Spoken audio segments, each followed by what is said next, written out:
Wonderful. Well, welcome to Wellness Wednesdays. The San Francisco chapter of ASIS International is really excited to present today this topic and this series. My name is Elizabeth Mosslander. I am the chapter chair and very pleased to introduce our presenter today. I've had the pleasure of working with Carrie in the past and am excited to reconnect under these circumstances.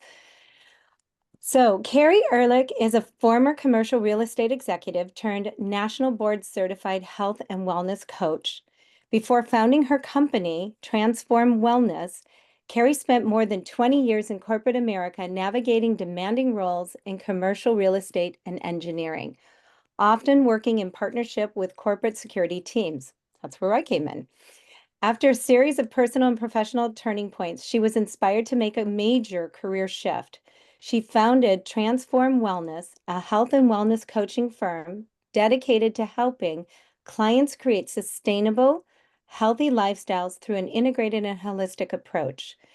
Carrie completed her training at the Institute for Integrative Nutrition and is certified by the National Board of Health and Wellness Coaching. Please join me in welcoming Carrie. Thank you, Elizabeth. Hello, everyone. It's really great to be here with you. I just want to congratulate you on taking some time for yourself in the middle of a busy day, a busy week, and you're really taking this time to focus in on yourself for a bit. Oftentimes, we give all we've got to our careers, our families, other organizations, and we don't prioritize our own health and well-being. And you all operate in a very fast-paced, high-pressure environment that requires vigilance, focus, and resilience. But my goal today is to give you some simple, realistic tools that really help you to sustain that level of performance. And also while you're able to protect your long-term health and well-being. We're going to walk through 5 core areas that directly influence your energy, your focus, and your mental well-being. And as Elizabeth mentioned, please feel free to use the chat if you've got a question or comment. We'll also have time for Q&A at the end. So please feel free to ask me anything that may come up for you or other things that you might be wondering about. I'm going to share a lot of information today, and you're totally welcome to take notes, but I don't want you to feel like you have to. You can also just sit back and take it in. I've put together a packet of notes and tips that are going to be available for you, so you can just listen.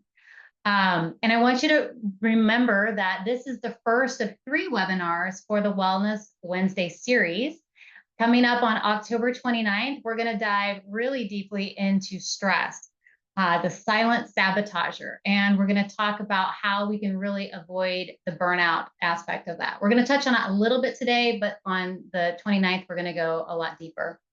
And then on the 19th of November, we're going to talk about healthy through the holidays. So we know that the holidays can bring a lot of extra pressure, maybe a little bit of weight gain, lots of extra time commitments. And we're all balancing that with your regularly scheduled work deliverables.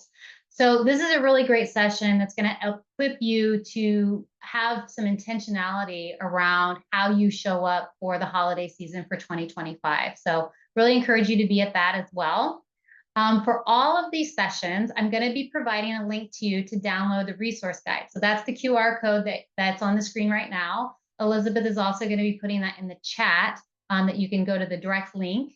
And this is going to lock in your attendance for the session, and it will register you for ultimately, I'm giving away a mini coaching package if you attend all 3. If you attend 2 of them, you're going to get a wellness assessment. But if you go to all 3, we're going to have a drawing for a mini coaching package. So regardless, so glad that you're here and really excited to get into this.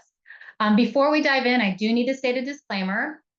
I am not a doctor, a therapist, or medical provider. What I'm sharing today are tools and insights that can support your health, your mental well-being, and your resilience, but this is not medical advice. Always check with your healthcare provider before you make any significant changes.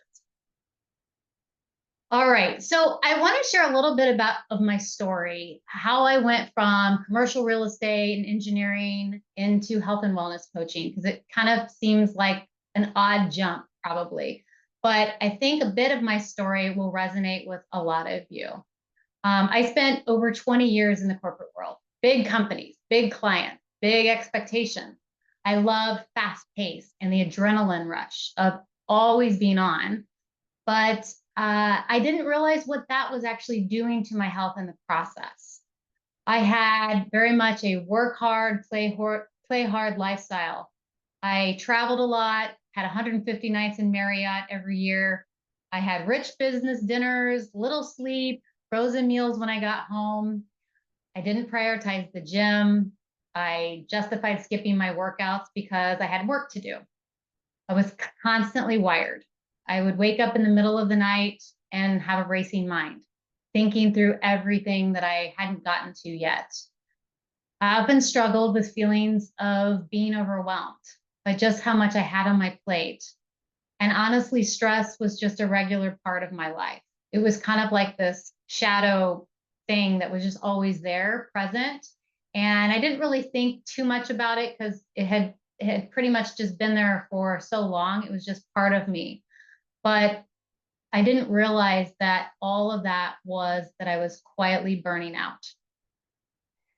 Then in 2018, I had a series of big challenges that just happened one right after another. And it really helped me to reevaluate what I wanted out of life.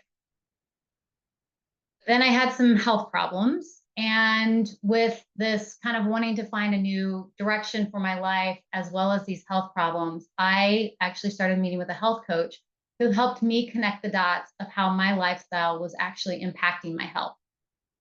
And I know that there are so many people living in the same lifestyle that I always had because it was normal. Everyone I was around had the same lifestyle. But it's really important to step back and create a lifestyle that's truly sustainable.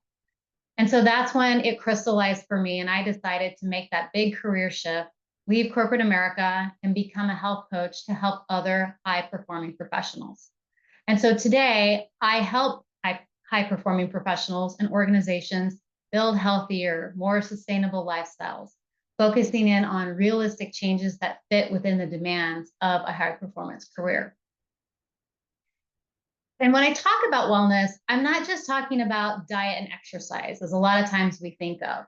True well-being comes from an integrative approach. And this is one of the tools that I use in my practice, that we look at all the different aspects of your life coming together. So your career, your relationships, how you manage stress, how you sleep, and how ultimately you're getting joy out of life.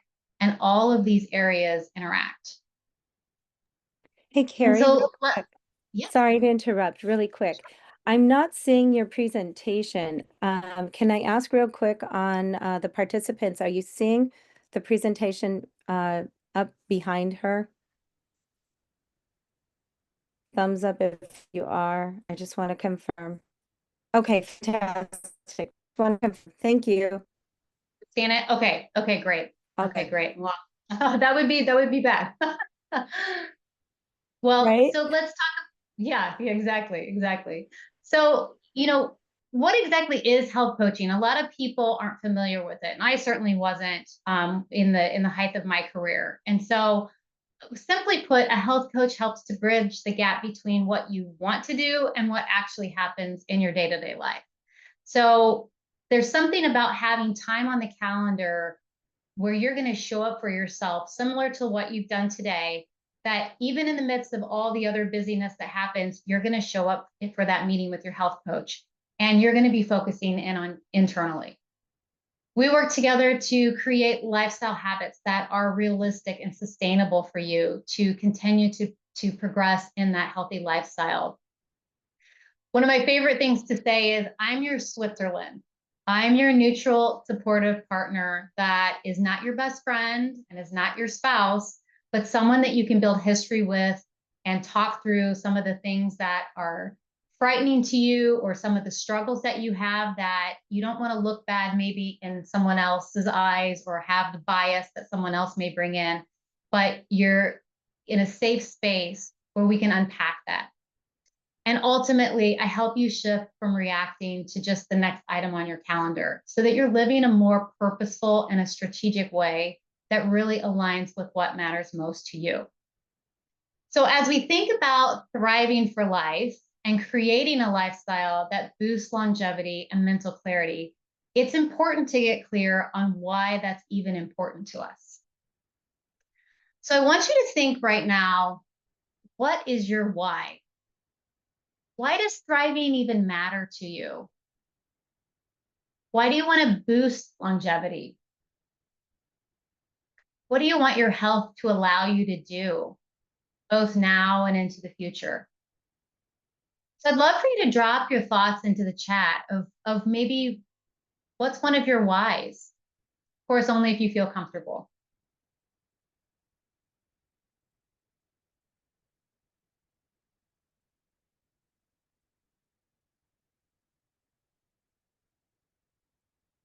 Kids and family. Yep. Thanks, Rob. Daughter. Absolutely. Living a long, healthy life, being around for your family. That's awesome.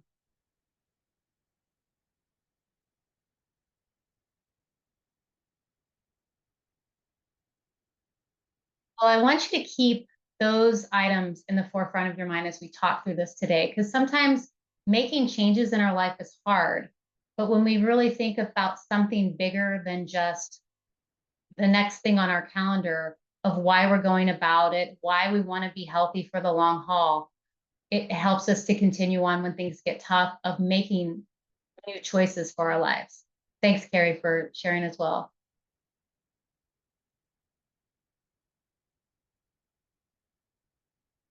All right, so now that you've taken a minute to define your personal why for why you want to thrive, let's look at what can potentially disrupt that journey.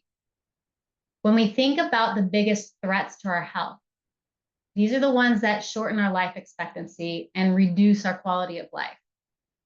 They're usually not sudden random events. They're things like heart disease, diabetes, stroke, cognitive decline. These issues that develop over time and often silently when we're not really paying attention. And it's sobering to talk about all these different causes of death, but the good news is a lot of them are preventable. Our lifestyle choices and habits really play a significant role in our risk of developing disease and illness. But you may say, yeah, Carrie, but I have a genetic disposition to get that disease, so I may as well just live however I want. But a genetic disposition is kind of like this loaded cannon. The cannon itself is not catastrophic. It's only when you ignite it, and that's what really causes the problem. And it's the same in our genetics. Having diabetes or heart disease in your family doesn't mean you're guaranteed to get it. It's often our daily lifestyle habits that really light the fuse. And the amazing news is we have a tremendous amount of influence over whether or not that cannon ever fires. So some of these lifestyle factors can ignite those predispositions and lead to chronic health problems that we saw earlier. Things like smoking, poor nutrition, chronic stress, sedentary living, poor sleep, excessive alcohol. These aren't just habits, these are triggers. But the good news is every small positive shift that you make, even if it's just one habit at a time, it can dramatically reduce your risk. So you don't have to be perfect, but you just have to start making intentional choices that align back to your bigger why of what you were thinking about before. And so that's why what we're going to talk about today is super important to identify some simple, small things that you can do no matter where you're starting from. Because even though the genetics might load your cannon, your habits control whether it fires or not. So let's look at these habits and look at the ones that can add years to your life, not just life to your years. So if you do a Google search and say, what actually makes up a healthy lifestyle? You are going to get a myriad of potential ideas.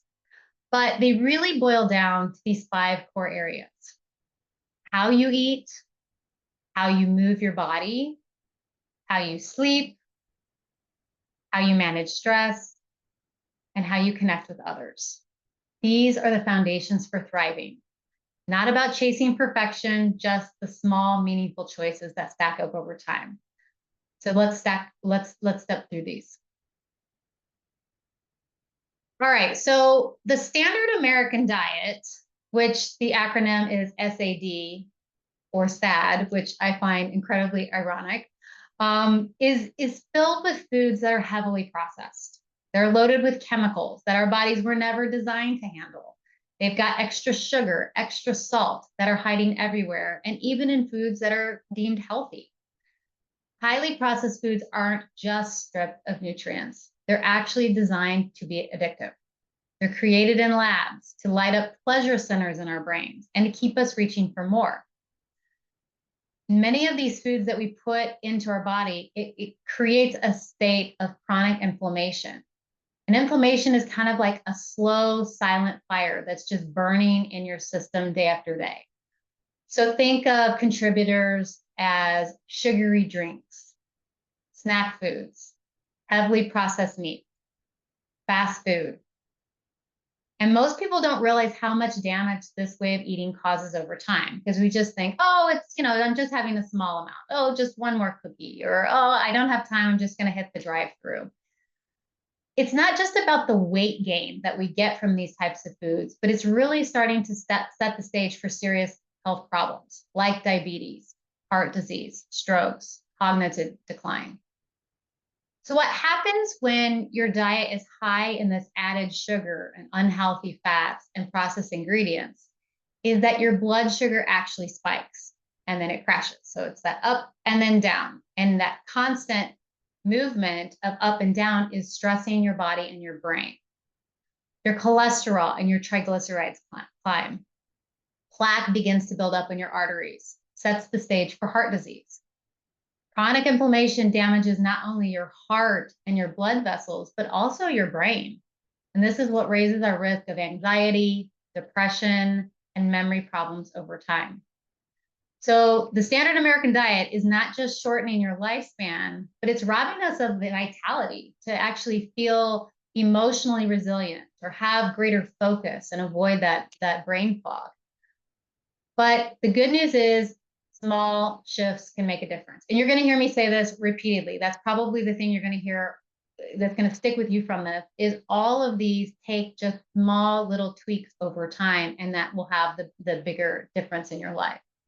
So when we really think about nourishing our bodies with real whole foods, we can lower our inflammation. We can stabilize that up and down of our blood sugar, and we strengthen our hearts and our brains. We start feeling more energized. We're clearer headed. We're more calm. It's really about fueling your ability to live a full and vibrant life. And so it's very hard to make radical shifts. So one of the things that I always tell my clients is start by crowding out the bad stuff. So continue eating the way you're eating today, but just add in additional good things like fruits and vegetables to start transitioning your palate to more healthy foods. And while you're doing that, when you think about the foods that you eat, you want to eat from the rainbow. Try to get one or more color added into every meal that you're having. So think red peppers or blueberries or greens. All of these different colors have phytonutrients that are so good for our bodies. And the key is you need all of the different colors because they have different phytonutrients. Another really easy way to think about this is when you read the ingredients on the back of a package, you want to go for foods that have less than 5 ingredients because that means they're less processed. So if you can't pronounce it, you don't want to eat it because usually the things we can't pronounce are chemicals. And you'd be surprised at how many chemicals are in our foods. Another thing you can do is to swap a processed snack for a real food snack. So when I say real food, think of the way that God intended it. So nuts or fruit, that it comes in the way that it was grown in the ground. Hydration. We all are probably lacking water. And for that note right now, everybody who has a water bottle, take a sip. It's great to have that right by your desk. So when you're in meetings, you can be drinking water the whole day. And then finally, cooking your food. I know it's hard when we're so busy at work and thinking of, preparing meals is just like one more thing that seems easier to outsource perhaps. But when we know what goes in our food is the best way forward. So think of every real and colorful meal that you choose is an act of self-care, not just for yourself, but for your energy, your focus, and your joy right now. All right, so the next core area is movement. And movement is quite possibly one of the most powerful and underrated tools that we have to thrive, both from a physical standpoint and mental. So regular physical activity obviously is going to strengthen our bodies, but it strengthens our heart, our muscles, our bones. It helps to regulate that blood pressure, improves our blood sugar control, reduces inflammation, and it helps to protect us from a whole range of the chronic diseases that we talked about earlier. But the physical activity is not just good for our physical side, it's good for our mental wellness as well. Working out is one of the best natural antidepressants there are. Anti-anxiety strategies, this is where it's at. Because exercise releases our endorphins, and these are the feel-good hormones that help to boost our moods throughout our bodies.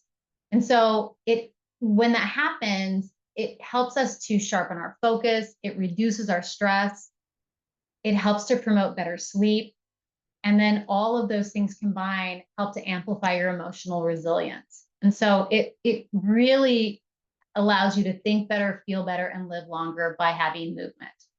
Now, a lot of times though, we think about exercise as, oh, it's this, I have to spend an hour in the gym, I have to like change clothes, I have to, get all sweaty and then do a complete overhaul before I go back to work or something. And so I don't want to do it in the middle of the day because it's too hard, or I have to do it before work, but then I'm pressed for time, or after work, I'm too tired. It becomes this overwhelming thing to think about. And the reality is, if you don't have a regular practice today, you can start small by just adding in some additional movement. So don't think of exercise as like this binary thing. I either do an hour and hit it hard, or I do nothing. You can do something simple and weave it into your everyday life. So think of things like parking further from the door, so that you're forced to walk from the back of the parking lot all the way to the front. Taking the stairs instead of hitting the elevator button. Breaking up long periods of sitting. So we are in meetings a lot, right? And you may have heard the phrase that sitting is the new smoking, and meaning that when we're sedentary, it has a big impact to our health. And so standing up every 30 or 60 minutes, really paying attention to your Fitbit or your Apple Watch when it says get up and move, and instead of just ignoring it, right? Also look at ways you can bring things in that you enjoy. So maybe you love dancing or biking or taking a walk. Anything counts. Even if you take a 5-minute walk, that's better than not taking it. And so just bringing in some of these small elements of movement is gonna really help you. The goal is not perfection or hitting a certain number. It's just to move your body in a way that feels good and start doing it often enough that you start to feel stronger, you start getting energized, and all of these movements that you do, think of it as putting a deposit into your future health. All right, another crucial aspect of disease prevention is sleep. Sleep is the foundation that everything rests on. Sleep is when your body repairs itself, clears out the waste, regulates the hormones, and strengthens your immune system. It's when we actually commit things to memory. So think of a Zamboni on an ice rink. And a Zamboni comes along and clears out all of those etchings and deep grooves and makes the ice basically fresh again. And that's essentially what sleep does for us. This is a reason why, if you think back to your college days and doing all-nighters and cramming for a test and then going right into the test and taking it is actually a horrible strategy, because we haven't had the sleep to then commit those things in our short-term memory to our longer-term memory. So when I work with students, that's one of the things we talk about, because I was definitely guilty of that in college. I was a night owl, and I would stay up all night cramming, and it's not a good strategy, and certainly not one to continue on into your career. Poor sleep is linked to an increase of a whole host of chronic problems: disease, diabetes, obesity, dementia, even a shortened lifespan. It's critical for our mental and our emotional health. And you probably all experience this at some point. When you are sleep deprived, it's really hard to manage stress. It's easy to get irritated, to fly off the handle faster than perhaps when we're more well rested. We're more prone to anxiety, depression, and irritability and brain fog when we're not having our sleep. So it's so important to get that good, consistent sleep. And so a couple of tidbits for this area are to really prioritize 7 to 9 hours of sleep per night. So kind of treat it like an appointment that you don't want to miss. And a caveat I want to highlight here is it may take you a longer time actually physically in bed than what the amount of sleep you're actually getting. So for me, I tend to wake up in the middle of the night, and I'm up for maybe an hour to an hour and a half. And so I actually need to go to bed earlier so that I give myself, a 10-hour window to try to get 8 hours of sleep if I'm going to be up. I never really thought about that before like that. And I was definitely cutting my sleep to stay up late to get things done, or getting up early to get into the office early, or to go on a flight or something. And this is a very big area that can really have a big impact for us. So another thing is to create consistency in your bedtime routine. So a lot of you mentioned things about your families and your kids. So just like kids need a bedtime routine of a wind down, they can't go from like playing and going crazy just to, putting their head on the pillow, right? There's usually that routine that's structured so that helps them to wind down. Well, we need that also as adults. We can't just go from being on, and then just hitting the bed. It doesn't usually work that way. And so winding down with the same sort of activities every night to help train your brain around, okay, I'm sending signals that it's time to calm down. So maybe that's reading or stretching or prayer or journaling, something each night that can help signal that to your body. Another thing is to limit your screen time. Blue light from our phones, our tablets, our TVs can really delay the melatonin release. And melatonin is what's secreted from our bodies that helps us to get into that mindset of sleep. And so really having a tech curfew, if you will, of 30 to 60 minutes before bed is really helpful to help avoid that always on. And creating a sleep sanctuary in your bedroom that promotes sleep is important. So your bedroom should be cool, it should be dark, and it should be quiet. Maybe using a fan or blackout curtains or even a white noise machine. When I was on the road so often, I downloaded an app on my phone that produced white noise. And I used it whether I was in a hotel or I used it at home to kind of create that consistency across my sleep environment. And that definitely did help. So with this, protecting your sleep is one of the highest return on investments that for your health that you can make. When you sleep well, everything else kind of goes better, whether it's your mood, your energy, your focus, your physical health, it's getting better. So this is just one of the really, really important areas to prioritize. All right, so let's move into why stress management matters. The stress is just like what I mentioned before about, I always kind of envisioned stress as this like shadow that was just kind of always with me, but didn't really help me, but didn't really do a whole lot until he did. We've got to really understand more about stress and understand what it's doing to us so that we can mitigate that. With stress, it accelerates aging at a cellular level. It raises our blood pressure. It disrupts our metabolism, suppresses our immune function. So have you ever noticed, like, when you've gone through a really stressful period, you usually then get sick? Yeah. A lot of times at the holidays, like we're going, and we have all the things, and then we're on vacation and we get sick, right? Because we've been pushing ourselves too hard. So we've got to understand a little bit more of how this all happens. There's two different types of stress. There's the acute stress, which is a sudden dramatic reaction to a specific event. So it spikes and then it subsides. So think of you're driving and you slam on the brakes to avoid a collision. So that just, it happens and then it goes away. The other type of stress is chronic. And this is the one that's just this constant low level pressure that just lingers over time, day after day. And that's the one that we all, as busy professionals, this is what we deal with. It's our modern daily life. It's deadlines. It's our families. It's the stuff that we put in our bodies actually creates stress on our bodies. Not having the sleep. So all of these things are so interconnected. But regardless whether it's acute or chronic stress, your body switches into what's called the fight or flight response.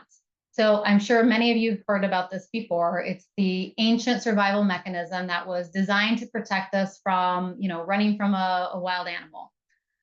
When our fight or flight activates, our body releases a surge of stress hormones like adrenaline and cortisol, and our heart rate speeds up. Our blood pressure rises. Our muscles get tense. Our digestive and our immune systems temporarily slow down so that all of the energy can be siphoned to that reaction to get away from the threat. And this response is amazing when we actually need to respond to real danger. But the problem is when that threat is just this endless deadline, financial pressure, family demand, our body stays stuck in this fight or flight mode. And it was not designed to be in this mode for a long period of time. And so what happens is you've got chronic cortisol flooding your system. And then that creates inflammation. That adds abdominal fat. It impairs our metabolism to be able to burn calories, and it's wearing down our emotional resilience over time. And frankly, this is exactly where I found myself. I was running on adrenaline and cortisol and coffee and sugar, and it took its toll on my health. But it becomes a vicious cycle. Managing stress is not just about feeling calmer. It's really breaking this biological loop so you can thrive in your body, in your mind, and your spirit. And so we need to recognize that how we cope with stress really matters. Sometimes we think, oh, that glass of wine at the end of the night just helps me to just decompress, or eating a pint of ice cream, or smoking. And while some of these might offer temporary relief, it ultimately ends up compounding the problem over time. True stress management really means finding healthy restorative practices that help to reset your system without causing more damage. So it's really learning how to manage it in ways that can help you come back stronger. So I want you to think back to your college accounting class. Remember learning about T accounts, debits and credits? Well, stress is kind of like that. Think of it as it's constantly debiting from your resilience. So you need to be intentional about adding credits back into that account. So exactly like a debit and credit system, but it's a good kind of visual to think about. So one of the ways you can add credits back in is moving your body regularly. So we just talked about that, right? Exercise and physical activity is one of the best natural stress relievers. Another way is building micro moments of relaxation into your day. So things like deep breathing, mindfulness, prayer, meditation, stretching. Even doing 5 minutes of those helps to bring your stress level down a bit as you practice any of those items. Scheduling time for joy and your hobbies. So laughter, creativity, having fun. These aren't just luxuries. And when you have time someday, these are survival tools that you need. Having connection with people, and we're going to talk about that in the next area, but getting with people who care for you and spending time with them really helps to reduce our stress. I was just with a couple of girlfriends last night, and it was just so nice to spend time just talking about each other's lives and being there for one another. And that definitely helps make the things you're stressed out about less impactful. And then also protecting your sleep and your nutrition.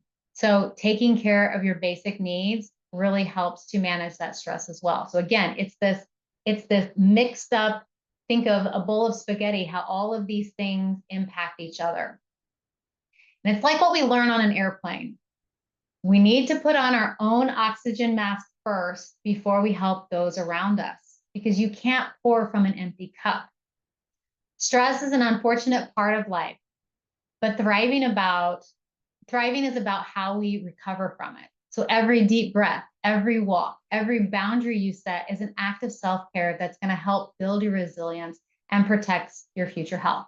And we're going to go into stress a lot more deeply on the October 29th webinar. So be sure to join in that one also. And our final core area for thriving is connection. Human beings are wired for connection, whether it's at work or in our personal lives.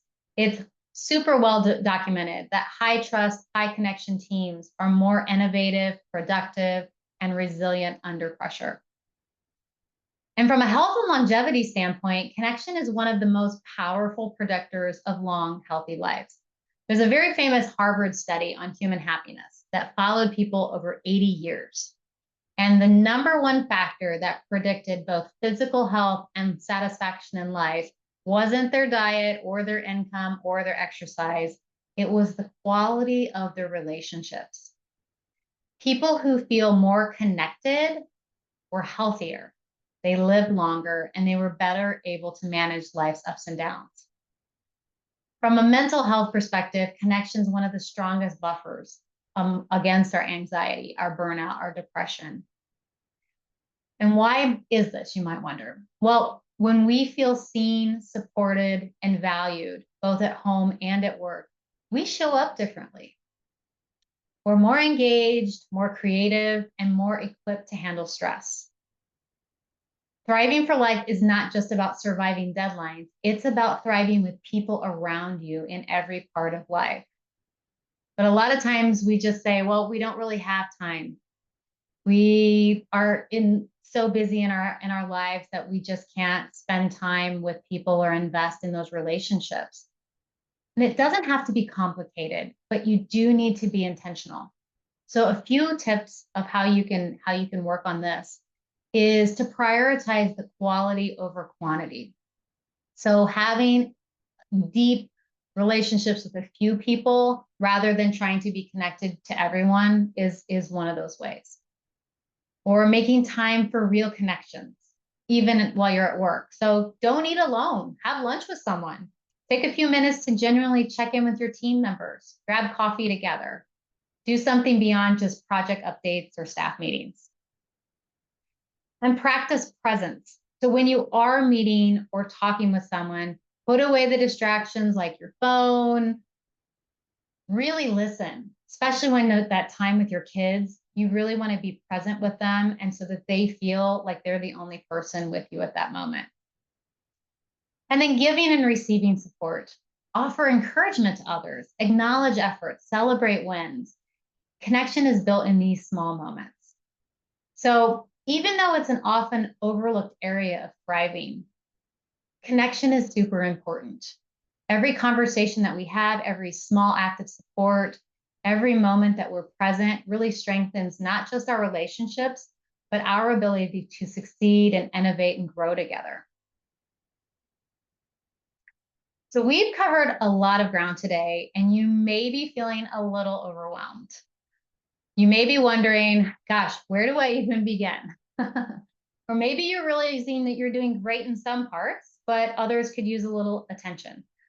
So here's the truth. It's not about that overnight transformation or a dramatic overhaul. It's these small, consistent changes that build up over time. Kind of like layering bricks and the strength that a wall has. That over time, you're building a healthier, more sustainable life. So I'd love to hear in the chat, what's a small micro habit that maybe you could implement this week? Maybe it's something that we talked about today, or maybe it's something else that you have thought of. Thanks, Jean. Walking at lunch every day. Fantastic. Virtual meetings while walking. Excellent. Yeah, who said we ever had to be sitting in front of a video for our meetings, right? We can absolutely be walking. That's great.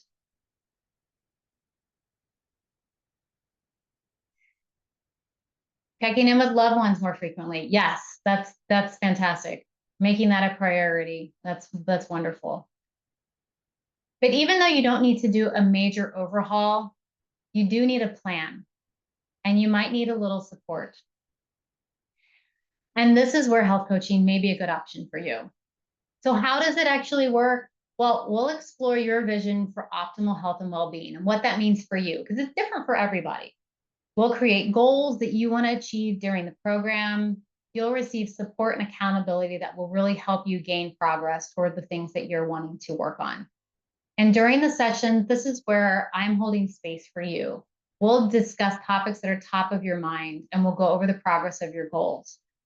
What you'll get out of this is a future that feels less hectic, more focused on where you're wanting to be from a healthy lifestyle perspective. You're actually going to be able to move the needle on things that you may have been wanting to change for a while.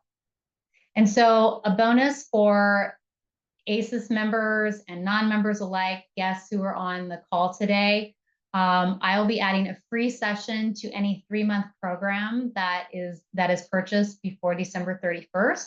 So instead of 6 sessions, you'll receive 7. So that'll be something that, just in the tips that I send out, there'll be a link to book a call with me for a free consultation, just to explore more if that might be something that you're interested in.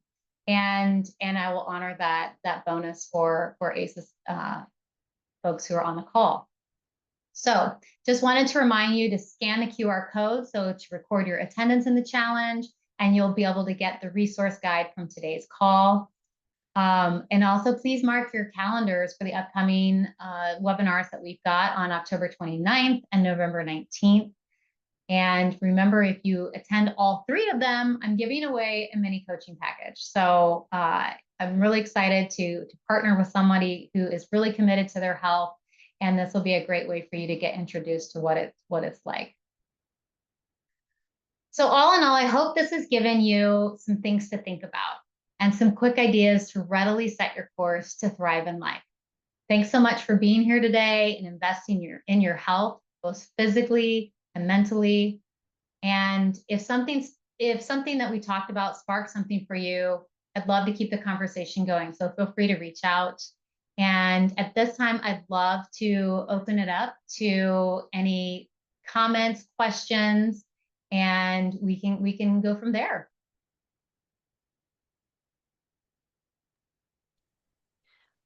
Well, Carrie, I personally want to say thank you so much. We sometimes know these things, but it's the piece of being intentional about it, right?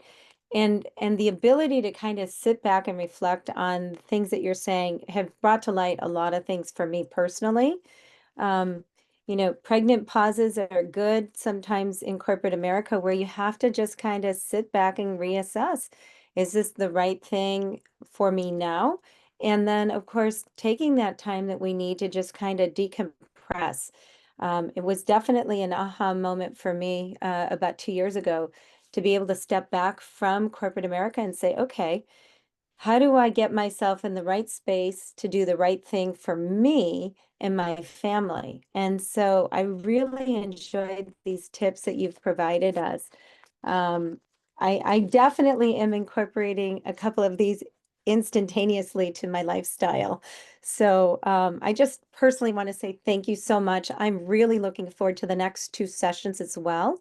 And I will open it up to others if they would love to, jump in or ask a question of Carrie. She's very, very amazingly generous with her time and with, just her education. She's been through a lot. And I can tell you personally, she has sometimes learned the hard way, like me, that we have to advocate for ourselves. So I'll open it up to anybody else who'd like to share.